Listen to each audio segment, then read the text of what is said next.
अस्सलामु अलैकुम वरहमतुल्लाहि वबरकातुहू। एक गांव में एक किसान था जिसे जानवरों की बोली समझ में आती थी। एक शाम किसान अपने बाड़े में चारा डालने गया। उस वक़्त किसान का बैल और घोड़ा आपस में बातें कर रहे थे। किसान कान लगाकर उन दोनों की बातचीत को ध्यान से सुनने लगा। बैल उदासी से घोड़े से कह रहा था, वाह घोड़े भाई, तुम्हारे तो जब देखो ठाठ ही ठाठ है। दोनों वक़्त की मालिश से तुम्हारा जिस्म चमचम करता रहता है। खाने के लिए चने भी तुम्हें खूब मिलते हैं। फिर मालिक को पीठ पर बिठाकर इधर उधर घूमने फिरने भी जाते हो।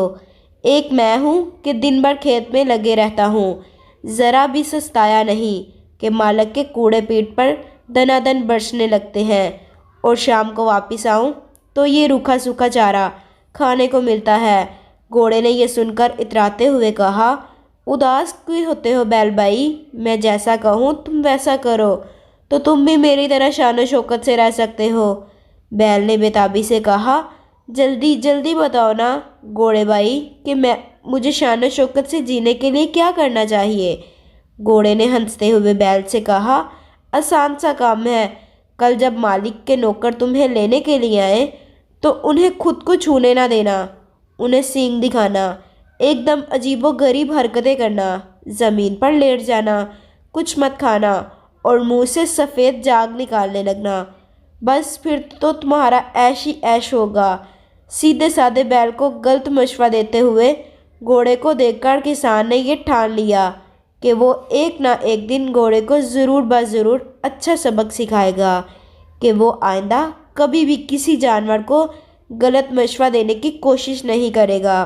दूसरे दिन जब किसान के नौकर बैल को लेने गए तो बैल ने घोड़े के दिए हुए गलत मशवरे पर अमल करते हुए ऐसी ऊधम मचाई कि नौकरों के छक्के छूट गए और वो डर कर भागे भागे किसान के पास पहुँचे और सारा माजरा कह सुनाया। किसान ने बैल की हालत जांचने का नाटक करते हुए कहा कि लगता है बेचारा बैल बहुत ज़्यादा मेहनत तो मशक्क़त करने से बीमार पड़ गया है, इसलिए आज से ये आराम करेगा और बैल की जगह आज से घोड़े को बल में जोता जाएगा और जब तक बैल अच्छा नहीं हो जाता खेत में घोड़ा ही काम करेगा।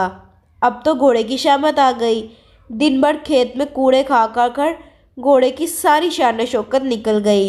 वो मन ही मन में पछताने लगा कि उसने बैल को गलत मशवरा देकर अच्छा नहीं किया है।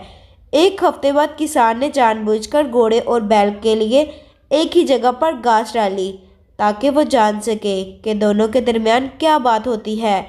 घोड़े को देखकर बैल चहकते हुए बोला, वाह वाह दोस्त, क्या मशवरा दिया तुमने, मैं तो किस्मत से राजा ही हो गया हूँ। अब तो कुछ काम भी नहीं करना पड़ता और वक्त वक्त पर हरा हरा ताज़ा चारा खाने को मिलता है। ये सुनकर घोड़ा बाम गया कि बैल की नीयत अब काम पर जाने की नहीं है। घोड़े ने दिल में सोचा, अगर बैल अपने काम पर नहीं जाएगा तो इसी तरह कुछ दिन और खेत पर काम करते करते वो तो परलोक सिधार जाएगा।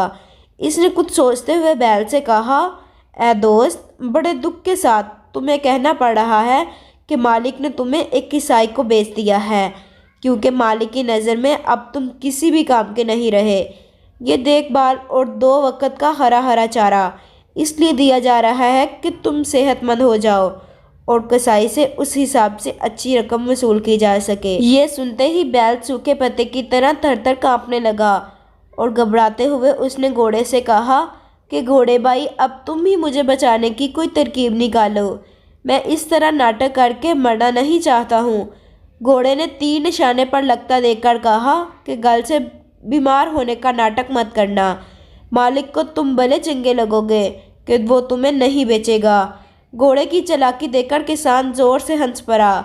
दूसरे दिन बैल को भला चंगा देखकर किसान ने उसे फिर से खेत पर बुलवा लिया और घोड़े ने हमेशा के लिए कान पकड़ लिया कि अब किसी भी जानवर को गलत मशवरा नहीं देगा। अगर ये आपको वीडियो पसंद आती है तो लाइक, शेयर और सब्सक्राइब करें।